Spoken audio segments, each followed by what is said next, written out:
You have one precious life. How will you make your money work for you? It's time for Sage Money Conversations, where your financial happiness and confidence are always the subject. Here's your host, certified financial planner, Barbara Norman. Hello and welcome to Sage Money Conversations. I'm your host, Barbara Norman. Whenever we write a financial plan in my office, I love to include our core values, what brings us joy and purpose in life. And so often when I ask the fun question, the answer is we just want to go travel. So today we wrap up our three-part series on travel with Michelle Barth. She's the owner of Just Escape Travel.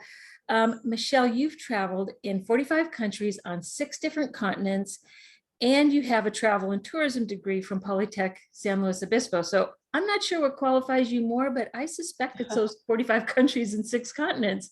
So welcome to the show. Thanks, Barbara. Thanks for having me. So you are a travel agent, and I keep hearing, or kept hearing, I don't think it's the case anymore, but more and more people were saying, geez, with the rise of Airbnbs and the internet, that's the death knell of travel agents. And yet more and more people are using them. So tell us the benefits of a travel agent.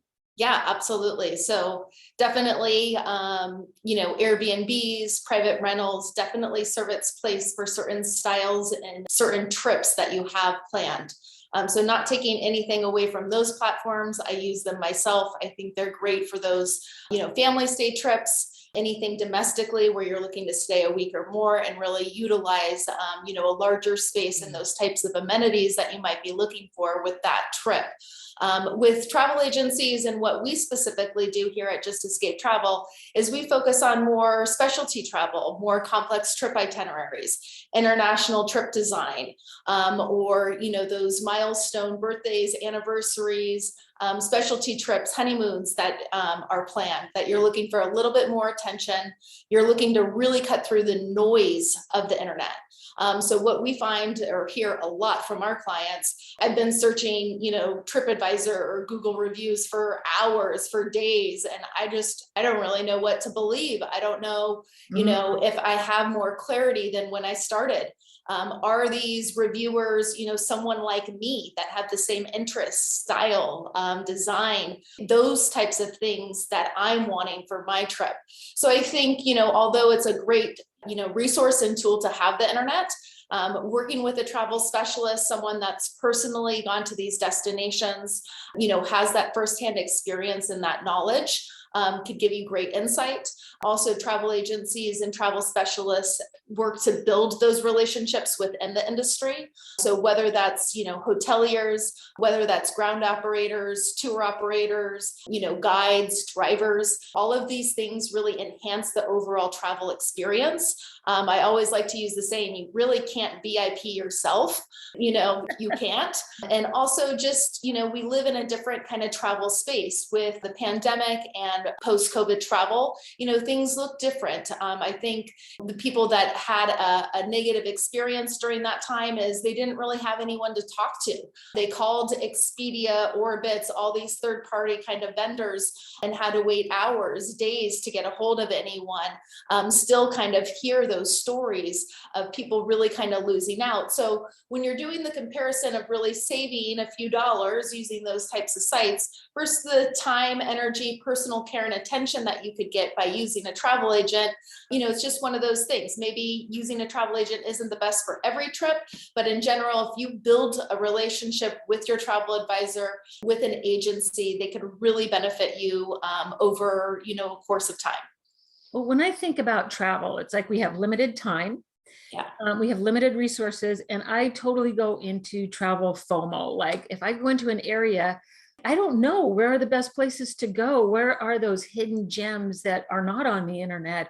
And so when I think about a travel agent, it's like, okay, like when I call, it's like, I don't like big cities. Maybe other people do. I like forests and bikes and activities. And so I think this is where someone like you, talk about those vendors, those boots on the ground. And absolutely. Well, and this is the main thing about, our agency and really getting to know our clients. So this is a custom designed, customized experience. So each itinerary is uniquely designed for the traveler, for the family, for the couple. So that's just something to keep in mind. We don't feel like any one person is the same as another person, even though you might be experiences different things. So that's just something to keep in mind with that.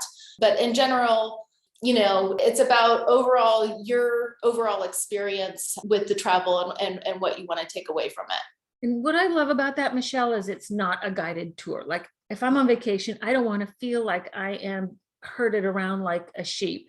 Absolutely. People talk about getting on a cruise and all they talk about is the lions and how much weight they gained. It's like, no, thank you. Right. Or and it's a constant reminder to people that, even though we have kind of a roadmap, most of our tours, we operate on a private basis. And those definitely reflect in the pricing. But also, this is about your time, your experience. Most of the time you've saved up for years to travel for 14 days in Italy or whatever it is. And really, it's about your time and your experience. So even though we have like a roadmap for the day and sites and experiences that you can do, ultimately it's your guide, your time, your experience. If you want to stop and have a gelato, it is. You don't have to, look for the red flag or be herded on a certain time frame. If you want to take a look, if something intrigues you, you could go spend more time there, and really make a connection with a local. And that's what we get most of the time is the greatest takeaway. It's something that I have the biggest, challenge really communicating what those perks are upfront to clients about using private services and private drivers. They'll tell you when people return and they have those private experiences, is the number one thing they talk about, how they just love their driver and they just made this connection and had story time and really got to know, about their family and their experience and their history and their city. And that's really what you take away when you have a big trip like this, are those types of experiences, those connections that really kind of stamps and makes what I like to call a good trip great. And that's really the takeaway. and you can't get that anywhere, not traveling yourself, Absolutely. not in tours, you don't get the local culture. Yeah, and really there's no price tag on that either, And I think you brought up a really important point. When a traveler gets stranded and they're self-traveling or they're dealing with an 800 number, oh my gosh, something went wrong. We missed a flight, and that to be able to pick up that lifeline to someone like you and say, fix it, huge. Yeah, I mean, just to have an advocate, just to know that not only do you have contacts in country when traveling with a service like ours, you have in contact information, you have emergency information, you have airline information at your fingertips, but then you have also someone like me, an agent that's there, that's, being your advocate, that's making these calls, that has the relationship, that is going to bat either to get a refund, to amend the services, whatever is really in your best interest. And each individual or each client, it looks a little bit different. So just to know that, I think there's a huge value of peace of mind when traveling now. See, and I think you're bringing up right now a really important point about travel, because when I think about travel, I think about the gelatos, I think about, the nights in the city and all the beautiful things, but travel is really, really stressful. When it comes down to all the nuances and the details. Yeah. Let me talk about another kind of travel stress, and that is when we're in a country and the currency is different and we don't speak the language and you're in a night market and things are moving really fast. Tell us how to start navigating those kinds of situations. Yeah. Well, it's definitely something that comes up. So I think preparing yourself about the destination, about the customs, about clothing is always great to know in advance, so you don't get yourself in situations that you don't think you're going to be in. So I think preparing yourself is key. Also, utilizing for any type of arrival on any city or any destination, getting a 3-hour private walking tour, doing something of that sort. So you really get a good foundation with a local that's English speaking, that could basically, outline things for you to see and do for the rest of your time in that stay. I think that's a really good value of your time and your energy. Also downloading certain apps like Google Translates, understanding, utilizing the technology that we have so available to us. is key. And, if you're going to any foreign language where English is not commonly spoken, learning a few key phrases or words really go a long way. If you can just basically, say, hey, I'm struggling here, but I'm looking for this, you'd be surprised how common, it is that people are really want you to have a good experience, will point you in the right direction, if they can't help you, we'll try to find someone that will. So I would just ask as well. So also realizing, just a reminder that you're not in your country, you're in someone else's country. So to speak with respect and, treat people how you would want to be treated in return as well. Yeah, I think treating people with respect is huge. Absolutely. Yeah. I mean, so often when I travel in foreign countries, they talk about how rude Americans are, and I'm embarrassed. Yeah, rude, loud, entitled, all of those things are things that you do hear from other countries reflecting on us. Yes. Super. And the other thing that you brought up, which I think is important, is dress. Like, women should not wear their Lululemons anywhere traveling, but yeah, to have your shoulders covered and having your shoulders covered, having your skirts long enough below your knee lines, having certain respect, for that current environment, into temples, museums, sacred sites, very important in these cultures. So it's really good to come prepared, to always, pack a shawl or something extra, and be really mindful of the customs in place. So that's key. Yeah. And I think that's part of the overall experience too. Absolutely. Not to be laid down on that I have to cover my head or my shoulders or my knees. It's just part of the experience. It is. Yep.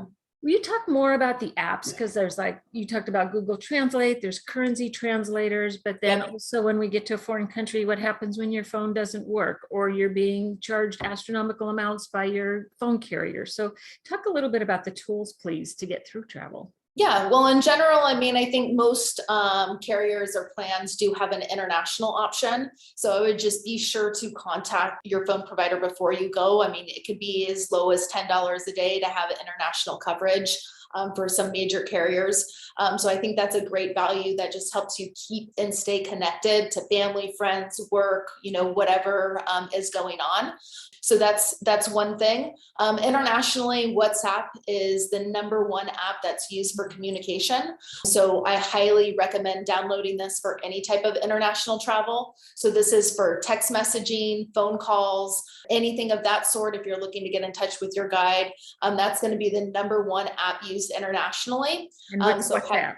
And that's WhatsApp. So similar to our text messaging here. So that's just a tool that I would have. Google Maps for any type of walking.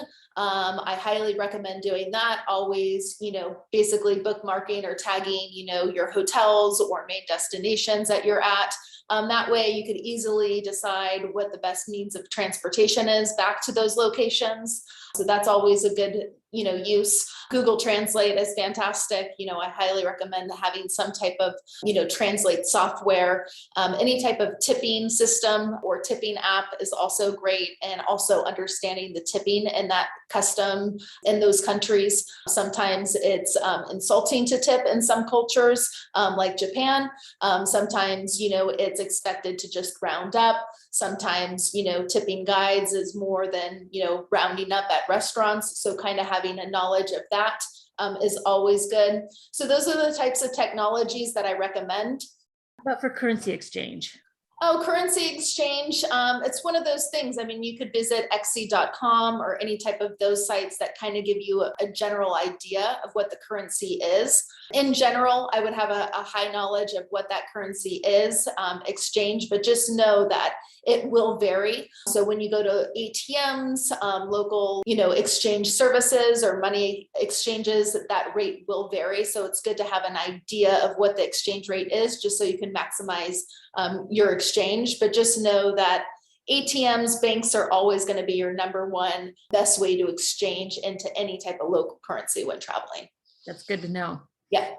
Tell us some safety travel tips. Like, how do we stay safe when we travel? Yeah, well, it's it's free, all that stuff. Yeah, it's different for every person.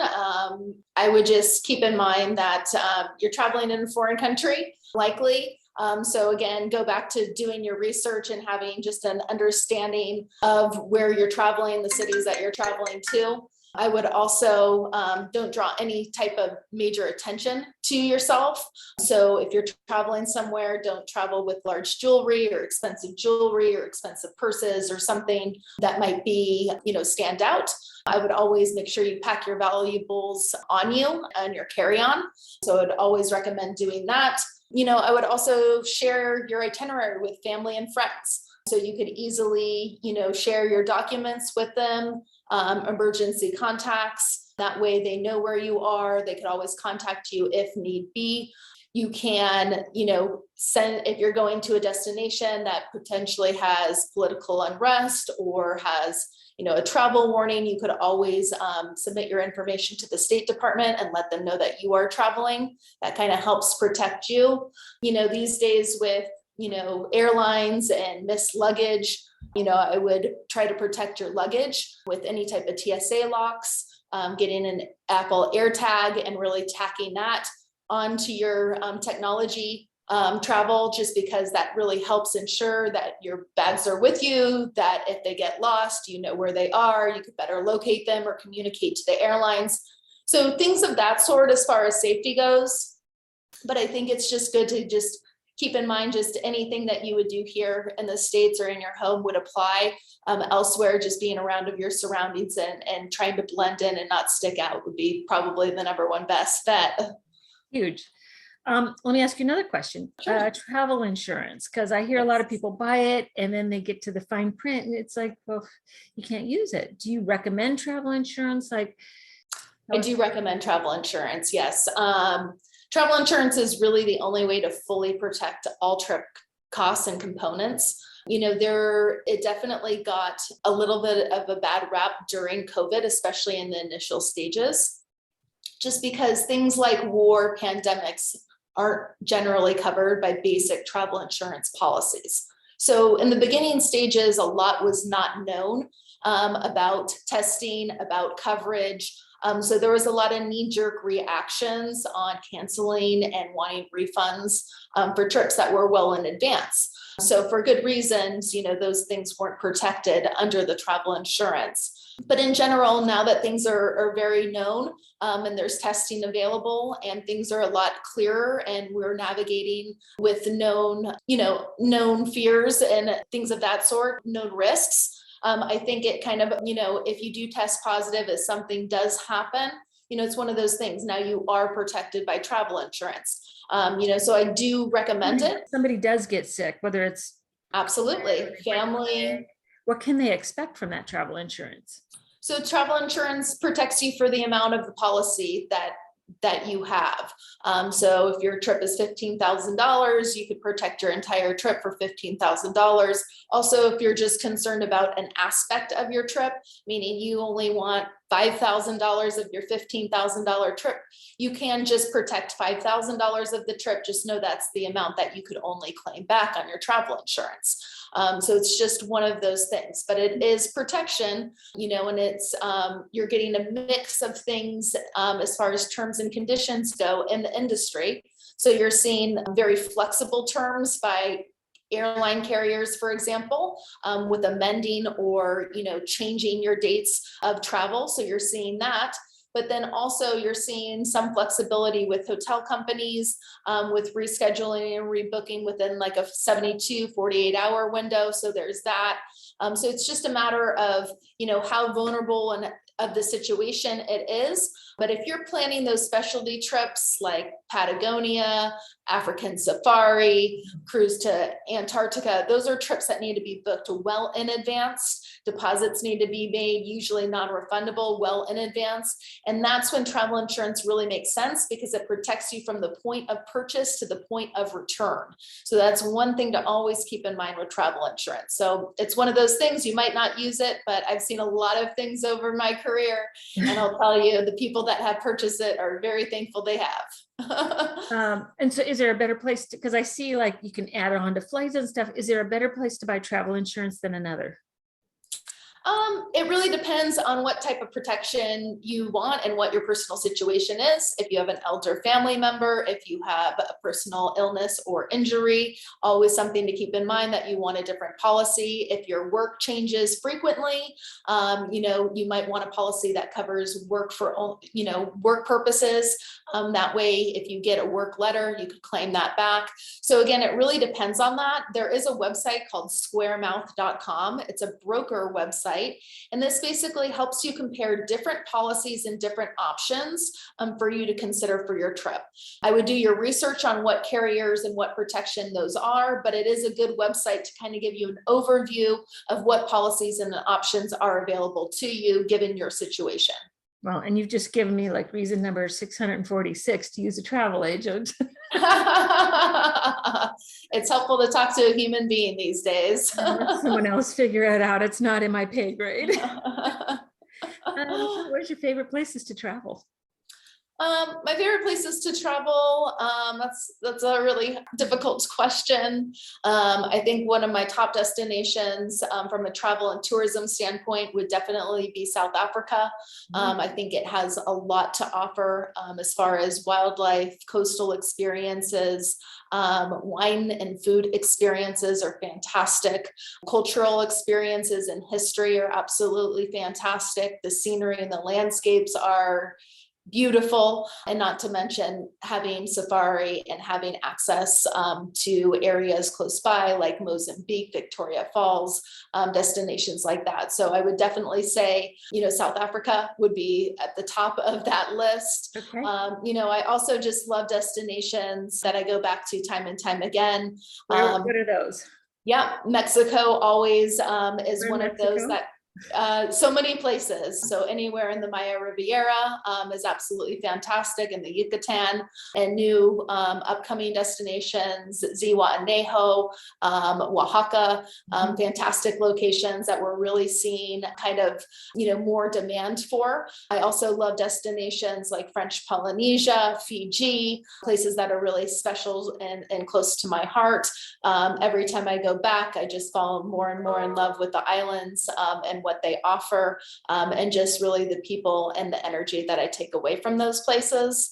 So, it just depends, but always looking to explore new places and return to those places that not only I like to enjoy, but also our clients go back to time and time again. So there are days in the year where it's like fun to travel to a destination. Like you mentioned Oaxaca. How fun to go to Oaxaca for the Day of the Dead, or Machu Picchu during the equinox. Like, Right. do you recommend doing that, or do you say, look, wait till it's a little more in the shoulder season? Like, what's your recommendation there? Yeah, I mean, those things can depend. I mean, I think they're really special and sacred to have those type of unique experiences of being somewhere on a summer solstice or, eclipse or whatever that might be. I think that that's definitely a special experience. You will definitely usually pay for that experience just because of the demand and the marketing likely surrounding those types of events or days.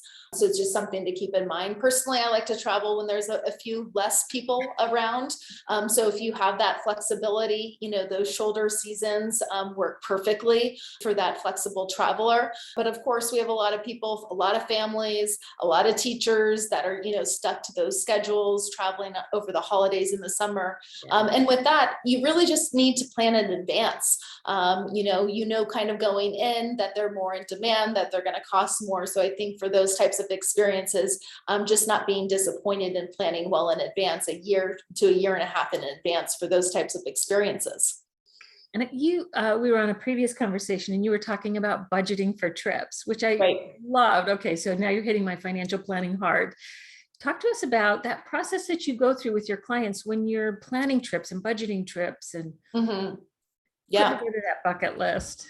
Well, I think it's really good when you are thinking about kind of your travel roadmap or what that looks like, in the short term and in the long term. What does travel look for you in the next 5 years? And I think if you could really identify, the destinations and the trips that are really kind of a must for you, it could really help get you to your goals, meaning actually making those trips. So plugging in that, hey, once a year, I'm going to do a family trip. It's going to be a week stay, likely, domestic or short flight. I want to do one big trip a year, about 14 days. What does that look like? Budget could look a lot different for a 14-day trip to Europe versus a 14-day trip to Africa or a 14-day trip to South America or Central America. So it's just something to keep in mind. So you want to have kind of a roadmap of what that looks like. You want to have parameter, set a realistic budget for those, giving obviously inflation and increase over the time. And then, you want to really set in place how you're going to work to achieve those. So understanding how far in advance you need to book each trip, whether it's a year in advance, 6 months in advance, whether you could take a quick last minute trip. We're seeing a lot more people planning post-COVID. So we're seeing two things. We're seeing a lot of last minute travel and trip requests, and then we're seeing people planning out 2 years in advance. They're really wanting to make sure that they have those bucket list trips set in place for their future. So people are really wanting to plan in advance and have something to look forward to as a couple, as a family, for their reunion, whatever that is. So just keep in mind other people are doing it. So I recommend doing it yourself if travel is really a priority and a goal for you. I think it's one of those things that you definitely need to plan out. That way you can manage your expectations and not get disappointed when you can't take that trip. Right. Another question. So I think about like travel, and it's like, okay, I hear like Italy and Spain. And to me, how do I know about the places I don't know about? Like if I came to you and said, Michelle, I just want to kayak down something that looks like X, Y, and Z, and I want to take cooking classes and I want to meet the locals. I mean, like how much or how little should we come to someone with you to say, hey, find those hidden gems? Yeah, well, I could tell you it ranges. So, sometimes people come to us and have a very clear idea of what they want, the destination, the type of trip, whether they've always manifested this destination, dreamt of it, or heard from family and friends that this is what they must do. So it's one of those things. But then we also have scenarios like you just said, I really want to, have a kayaking experience. I want to do a few hikes, I'm looking to travel during these months or this frame of month. I'm looking to travel for a couple of weeks. I'm looking to spend roughly this amount of money. And then from there, my wheels just start turning with ideas. And really, it's about me presenting destinations and experiences that I don't think you would even think about or find on your own. So that's again where working with a travel agent that really knows you, that understands your style, usually your trip priorities, can really help, present things that are appealing to you specifically, and also, things that we could kind of keep on our radar. So if I know you're looking for this, awesome adventure trip, if something comes my way, I could say, Barbara's interested in that. Let me tell her about this opportunity. It might be something that is worth considering or, worth considering down the line. So I think it's just one of those things. To build a relationship is key, because you could actually, utilize your travel agent in a lot of different ways and help guide you with what those plans and those future travels look like. I love this. You're actually getting me so excited about travel. Oh, good. Any final tips for our listeners? You have been awesome and amazing. Oh, thanks. Any tips or tricks for your trips? I say, depending on what travel looks like for you, even if it's a small scale, really finding an agent or an agency that most aligns with how you travel would be worth your time and energy, and really establishing that relationship. So there's a little dating process that goes on here. Yeah, absolutely. Absolutely. So I think if you have them in your back pocket, they'll always be available to answer any questions that you have on any trips. Ultimately, it's about having the best trip and the best experience and the takeaway. So I think if you could find someone to really help leverage your travel in a better way, to find a travel agent. And I think really just planning and prepping, whatever that is, whatever that looks like to you. I think we just live in a different space. We have to think differently about travel. You need to think a lot about, a lot of logistics, a lot of things that we didn't normally think about. So I think those are all just good things to keep in mind, just so you overall have a great travel experience and a great takeaway and continue to travel and explore this beautiful world. I love that. And how do our listeners find you? So you could find me at justescapetravel.com. I am the Chief Escape Organizer here. We are a locally based San Diego agency. We specialize in custom travel and trip design. So happy to help any of your listeners plan or talk about their next trip or what that looks like for them. I love it. Well, we love our listeners. Thank you so much for tuning in. If you want to travel, boy, reach out to Michelle. If you want to talk about a financial plan where we build in your joy and your travel fun, give me a call. You can find me at Sage Pass Solutions. Michelle, thank you so much. Thank you, Barbara. Advisory services are offered through Barbara J. Norman, LLC, an investment advisor in the states of California and Texas. The information contained herein should in no way be construed or interpreted as a solicitation to sell, nor an offer to sell advisory services to any residents of any state other than the state of California, or where otherwise legally permitted. All content is for information purposes only. It is not intended to provide any tax or legal advice or provide the basis for any financial decisions. The information contained in this material has been derived from sources believed to be reliable, but is not guaranteed as to accuracy and completeness and does not purport to be complete analysis of the materials discussed. The opinions expressed do not necessarily reflect those of SagePath Solutions and are subject to change without notice.